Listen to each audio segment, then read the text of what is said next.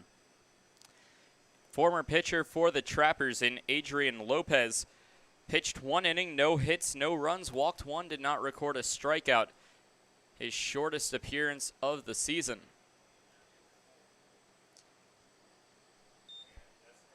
1-1 popped up right field, foul territory, diving and sliding to make the catch is Griffin, who can't get there.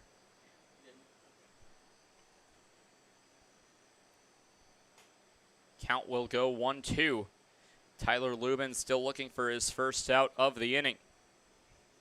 Whiskey Jacks, meanwhile, looking for some fortunes to change. They've only scored 3 runs through the first 8 innings, but they're going to need 4 here in the bottom of the 9th to at least stay alive.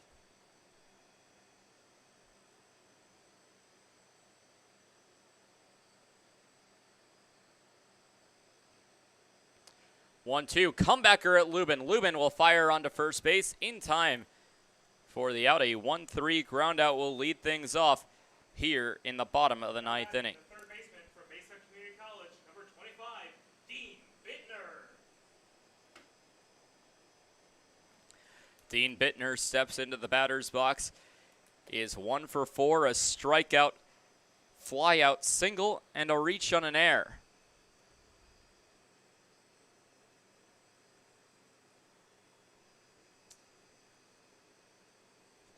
Trappers 2 outs away from the win. First pitch swinging, stumbling out of his shoes was Bittner on the swing and a miss for strike number 1.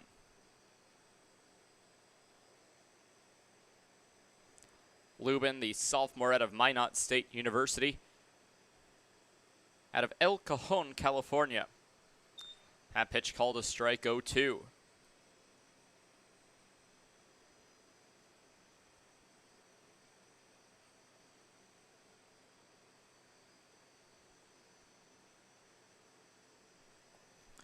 The 0-2 well outside for ball 1.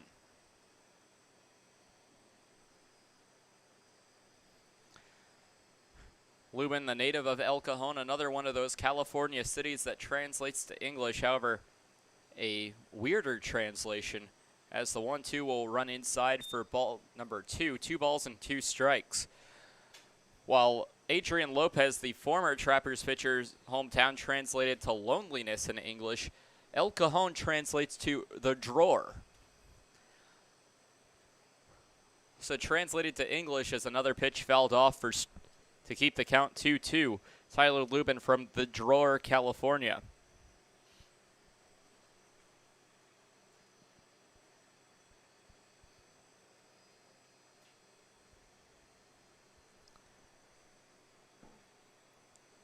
Two on the way. Check swing on the outside part of the plate. Count will run full with 1 away and nobody on.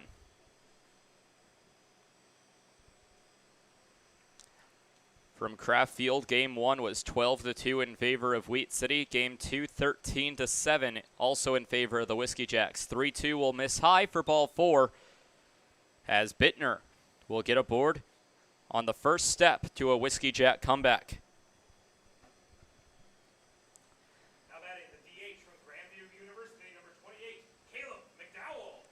Caleb McDowell steps in, has had one of the better lines on the day. 2 for 3, a strikeout, pair of singles, and a walk. He's reached in his last 3 plate appearances.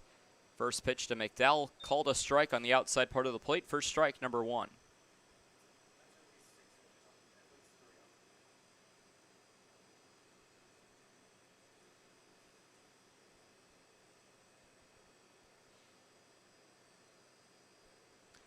Oh, 1 on the way. Runner going, throw down by Adams to second base, knocking over Tyler Skelton, the second baseman, as it's a stolen base for Dean Bittner, his second stolen bag of the day.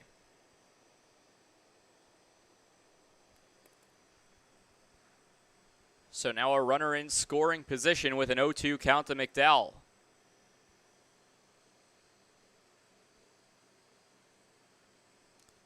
A pitch, thrown bat. A swing and a miss technically is, instead of putting the ball into play, he put the bat into play. So a strikeout swinging for Caleb McDowell. First strikeout of the ball game for Tyler Lubin. From Gonzaga University, number 31, as Joey Bramonti hands the bat back to the Whiskey Jacks. Made a joke that the bat was slippery, pretending to have trouble holding on to it.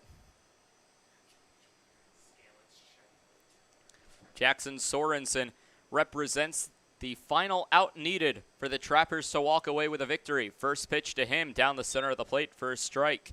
Sorensen 1 for 4 today, singled in the first, since then a strikeout, flyout, and ground out.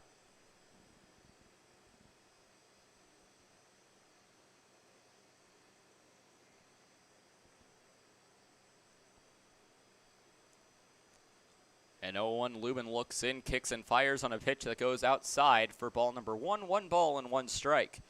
2 away in the inning as the Whiskey Jacks down to their final strike of the evening. Potentially the final out before the All-Star break as well. The 1-1. High fly ball into center field. Kim chasing after it. It will go into the glove of the left fielder in Cole Yancey, and that will end the ball game as the Trappers take the victory and salvage one of this 3-game series from Kraft Field. No runs, no hits, no errors, and 1 runner left on base for the Whiskey Jacks in the bottom of the 9th. Final out was recorded at 8:27 this evening.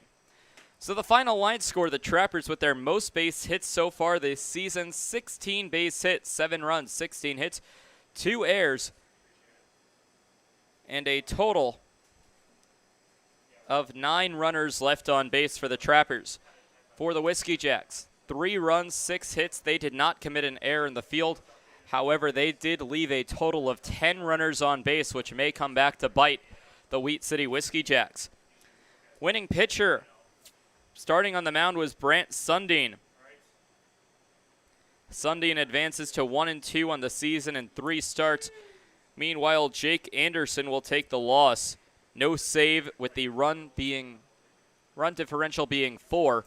Anderson will drop to 2-6 on the season after the loss. Time of the game was 2 hours and 51 minutes, getting out of here prior to the 3-hour mark. The Trappers improved to 14-32, 5-12 in the second half, while the Whiskey Jacks fall to 20-26, 6-10 in the second half of the season. Both teams will take a 3-game break for the All-Star break before the Whiskey Jacks return here to Kraft Field to take on the Badlands Big Sticks. You can watch that game here on the Wheat City Whiskey Jacks YouTube channel with Sam Henderson on the call. Meanwhile, for the Pierre Trappers, 3 days from now, they'll be in Butte, Montana for a 4-game series with the Mining City Tommyknockers. You can listen to that game on the Pierre Trappers Mixler channel. One more time, your final score, the Pierre Trappers 7 with 16 hits, 2 errors, 9 runners left on base. Brant Sundin getting the win. The Wheat City Whiskey Jacks, 3 runs, 6 hits, no errors, 10 runners left on base, with Anderson getting the loss. That'll do it for our coverage here from Kraft Field in Grand Forks, North Dakota. I appreciate the Whiskey Jacks organization giving me the opportunity to hop on the broadcast here on the Wheat City Whiskey Jacks YouTube channel. Until next time, I'm Tyler Katz from Kraft Field in Grand Forks, North Dakota. Have a great rest of your night.